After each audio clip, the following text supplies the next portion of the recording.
1950 Pakistan prime minister ഇവിടെ വിസിറ്റിന് വരുന്നു എന്ന് പറഞ്ഞിട്ട് സാവർക്കർ അറസ്റ്റ് ചെയ്തു ഡിറ്റൻഷൻ. അയാളെ കെട്ടിയെടുക്കുന്നതിന് സാവർക്കർ എന്താ ഉത്തരവാദിത്വം? പക്ഷേ സാവർക്കറെ ജയിലിലിട്ടു. ഇങ്ങനെ പൊയ്ക്കൊണ്ടിരുന്നു സാവർക്കർ. ആ പാവത്തെ എന്തിനാണ് ഇവർ ഭരണഘടനയുമായിട്ട് കൂട്ടിക്കെട്ടിയിട്ട് വഴക്ക് പറയുന്നത്?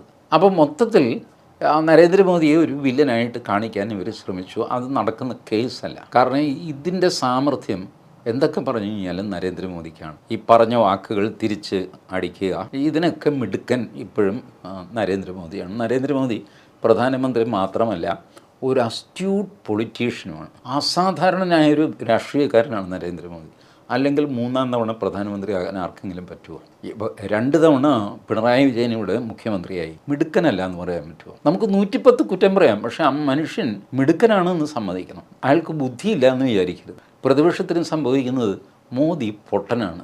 മലയാളത്തിൽ പ്രത്യേകിച്ച് സോഷ്യൽ മീഡിയയിൽ മോദി മണ്ടനാണ്, ബുദ്ധിശൂന്യനാണ്. അങ്ങനെ പറയാൻ പറ്റില്ല. കാരണം 3-ാമതും പ്രധാനമന്ത്രിയായ ആൾ അസാമാന്യമായ ബുദ്ധിയുള്ളവനാണ്.